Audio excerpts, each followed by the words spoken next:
ये आकाशवाणी गोरखपुर है। अब आप प्रमोद कुमार सिंह से क्षेत्रीय समाचार सुनिए। प्रदेश विधानसभा की सभी 403 सीटों में से भारतीय जनता पार्टी ने सर्वाधिक 255 सीटों पर जीत हासिल की है, जबकि समाजवादी पार्टी को 111 सीटों पर जीत मिली है। बहुजन समाज पार्टी के खाते में 1 सीट और कांग्रेस के खाते में 2 सीटें गई हैं। वहीं भाजपा के सहयोगी दलों अपना दल सोनेलाल ने 12 और निषाद पार्टी ने 6 सीटें जीती हैं। समाजवादी पार्टी के सहयोगी दलों रालोद ने 8 सीटों पर, जबकि सुहेलदेव भारतीय समाज पार्टी सुभासपा ने 6 सीटों पर विजय हासिल की है। इसके अलावा जनता दल लोकतांत्रिक के पक्ष में 2 सीटें गई हैं। इस तरह भाजपा गठबंधन ने 403 सीटों में से 273 पर, जबकि समाजवादी पार्टी गठबंधन ने 125 सीटों पर विजय हासिल की है। भाजपा उम्मीदवार और मुख्यमंत्री योगी आदित्यनाथ गोरखपुर सदर सीट से 1,03,000 से अधिक मतों से विजयी हुए। समाजवादी पार्टी के अध्यक्ष अखिलेश यादव ने करहल सीट 67,000 से ज़्यादा मतों से जीती। उधर प्रदेश में नई सरकार के गठन को लेकर राजनीतिक गतिविधियां तेज हो गई हैं। प्रदेश के 24 जिले ऐसे हैं जहां भारतीय जनता पार्टी ने जनपद की सभी विधानसभा सीटों पर जीत दर्ज की है।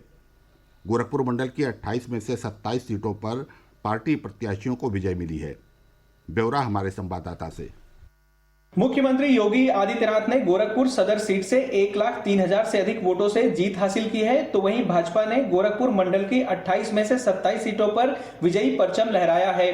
राज्य में करीब 24 जिले ऐसे हैं जहां केवल भारतीय जनता पार्टी के उम्मीदवार जीते हैं। इनमें गोरखपुर, वाराणसी, मथुरा, गाजियाबाद, गौतम बुद्ध नगर, मिर्जापुर, पीलीभीत, लखीमपुर खीरी, ललितपुर, आगरा, उन्नाव, एटा, कन्नौज, कानपुर देहात, गोंडा, कुशीनगर, देवरिया, फर्रुखाबाद, बुलंदशहर, हरदोई, हमीरपुर, महोबा और हापुड़ शामिल हैं। वहीं 4 जिले ऐसे हैं जहां समाजवादी पार्टी गठबंधन ने सभी सीटों पर जीत दर्ज की है। इनमें आजमगढ़, अंबेडकर नगर, कौशाम्बी और शामली शामिल हैं। अगर पार्टियों के क्षेत्रवार प्रदर्शन की बात करें तो पश्चिमी उत्तर प्रदेश की 136 सीटों में से भाजपा ने 93 और समाजवादी पार्टी ने 43 सीटें जीती हैं। अवध की 118 सीटों में भाजपा ने 88 सीटें जीती हैं और समाजवादी पार्टी के खाते में 30 सीटें गई हैं। वहीं बुंदेलखंड की 19 में से 16 सीटों पर भाजपा ने अपना कब्जा किया है और 3 सीट समाजवादी पार्टी के खाते में गई हैं। पूर्वांचल की 130 सीटों में से भारतीय जनता पार्टी ने 76 और सपा ने 49 सीटें जीती हैं। बसपा, कांग्रेस और अन्य दलों ने इसी क्षेत्र में जीत हासिल की है। वहीं पार्टियों को मिले मत प्रतिशत की बात करें तो भाजपा ने सर्वाधिक 41% से अधिक वोट हासिल किए हैं। समाजवादी पार्टी ने 32% और बहुजन समाज पार्टी को 13% वोट प्राप्त हुए हैं। आकाशवाणी समाचार के लिए गोरखपुर से आदित्य शुक्ला। प्रधानमंत्री नरेंद्र मोदी ने कहा है कि विधानसभा चुनाव में भारतीय जनता पार्टी को मिली जीत गरीबों की भलाई और सुशासन की उनकी नीति पर मुहर है। नई दिल्ली में पार्टी मुख्यालय में पार्टी कार्यकर्ताओं को संबोधित करते हुए श्री मोदी ने कहा कि उत्तर प्रदेश में ये पहला मौका है जब 5 साल का कार्यकाल पूरा करने वाला मुख्यमंत्री फिर से चुना गया है। उन्होंने कहा कि 37 साल बाद उत्तर प्रदेश में लगातार दूसरी बार कोई सरकार सत्ता में आई है। उन्होंने कहा कि जिस तरह हमारी माताओं, बहनों और युवाओं ने भाजपा को पूरा समर्थन दिया है, वो अपने आप में एक बड़ा संदेश है। भारतीय जनता पार्टी के वरिष्ठ नेता और मुख्यमंत्री योगी आदित्यनाथ ने कहा है कि प्रदेशवासियों ने प्रधानमंत्री नरेंद्र मोदी के सुशासन और विकास कार्यों तथा नीतियों के आधार पर भाजपा को पुनः जनादेश दिया है।